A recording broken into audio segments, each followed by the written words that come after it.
In this video, I'm going to show you how you can use Adobe After Effects and a 3D camera tracker to motion track your footage and add anything into the scene that you would like. So let's get into it. So as you can see, we have got After Effects open and this is our footage. Now it's really important, and this is really important because otherwise the 3D camera tracker will fail. It's really important that the footage has all of the same settings as the composition. So if it's a 4K composition but a 1920 footage scaled up, it's not going to work. And the best way of matching them is to literally create a composition from the footage. So this is my footage here. I would right click, select new comp from selection. And this is just going to create a brand new composition with all of those matching settings. And then you can drag that composition and put it into your master composition if you wanted to do that. So moving on, let's go into effects and presets and search for the 3D camera tracker. That is this option here. We'll drag this down onto our footage, and inside of effect controls, you'll see it says initializing.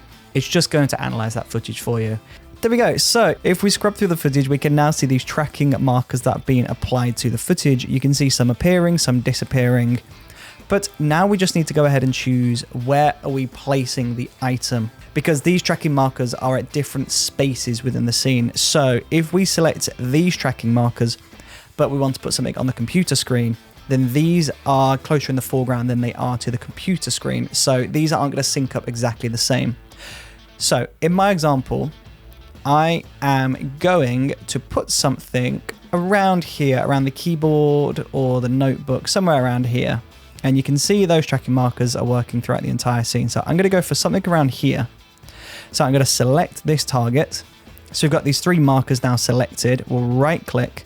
And we've got some different options. So we can go for create a text in camera, solid in camera, null in camera, shadow capture, camera and light. I'm going to go for create null in camera in this example. So as you know, null objects are just a way to group everything together. So if we create a null object and a camera, then we can group things in if we wanted to do that. So I'm going to go create null in camera. But by creating the camera, we've converted this into a 3D space because we now have a camera in the scene. Now we can add in our item. So let's just go for a plane to begin with. So let's just go layer, new solid. We'll make this a white solid just so it really pops in the scene. And then if we go down into transform, you can see we've got position scale across these axes, but of course we're working in a 3D space now because we've created that 3D camera, that 3D tracker camera. So if we convert this into a 3D item, we put this into 3D space, this, as you can see, will now be affected by the 3D camera tracker. So I'm going to pull the scale of this down. I'm going to zoom out and I'm going to place this where I want this to go. So I'm going to move the position down and I'm going to basically marry this up to sit on top of the notebook. So I'm just going to adjust the rotation. Great. So now when we play this back, you can see this is actually closer in the foreground than we want it to be.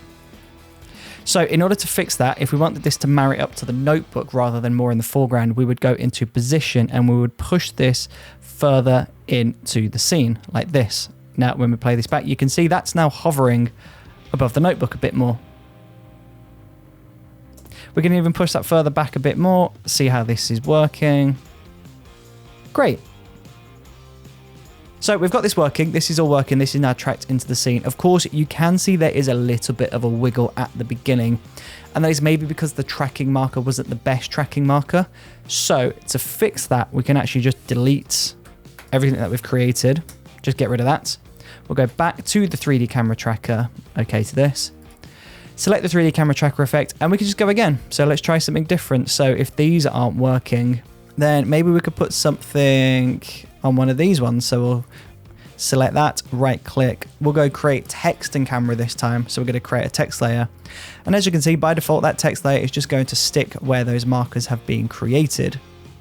But let's rotate them around. As you can see, because the text has been created in that 3D space, automatically it has become a 3D layer. So we don't have to go through that step. Now in transform, I'm just going to adjust the rotation to face the text more towards us. There we go. Now when we play this back, I might take that up actually a bit, just so it's hovering in the scene a bit more. There we go. We'll play this back from the beginning, and that is tracked in to that specific point, and it's working really well. Of course, if we wanted to make this an actual 3D layer, so it's got multiple dimensions, it's not just a 2D flat text layer in a 3D space, we can change the renderer. So if we go into geometry options in text, change renderer, we can change the renderer from classic to cinema 4D. As you can see, that has just adjusted some settings here. So we're going to press OK, and now we've changed the renderer to cinema 4D. The geometry options menu is open. So now if we go down into the extrusion depth, we're taking this flat text layer and we're extruding it backwards. So we're giving it some depth now. And let me rotate this around so you can actually see this happening in real time. So this is now facing us. If we go into extrusion depth and we increase that number, you can see it's now extruding backwards. So now when we go back to rotation and we rotate this back the right direction, there you go, we've now got 3D text. But the problem is the 3D text is very flat, there's no dimension to it, and that is because there are no lights interacting with it in the scene. So we're going to try and match this to the lighting in the scene. You can see there's a blue light here, there's a red light creeping in here. We'll add those in. So we'll go layer, new, light. We're going to change this to a blue light. So I'm just going to select this blue, press OK, press OK. We can move the position of this.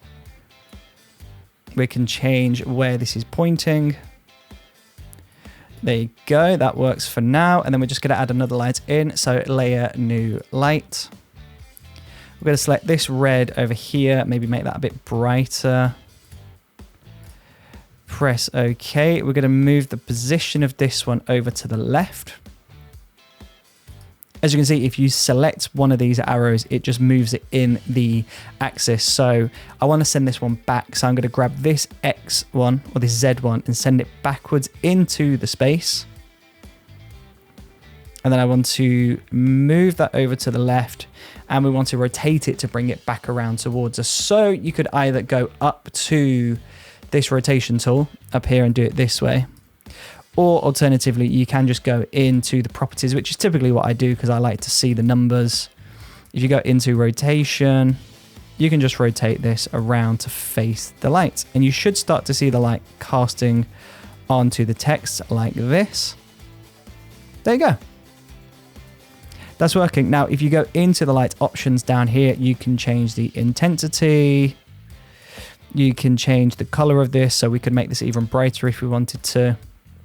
We can change the cone angle just so it's really punching out, going everywhere. So the whole text layer is going to be affected. Cone feathering. So it's giving us a nice soft light on that. All of these other settings, but that is essentially the text now created in the 3D space. We've got 3D text in a 3D world. It's tracked into the scene. So let's render this out, play this back, and let's see what we have. So there you go. We've created 3D text, tracked the footage, and then placed that text into the scene so that it tracks and stays with the camera movement exactly how it should do. There's just one more thing to do, and I would say that is to create some shadow. So to do this, you would just duplicate the text, make it black, blur it out with a Gaussian blur or a camera lens blur, turn it into a 3D layer so that it tracks into the scene, position it under the text, and you're good to go.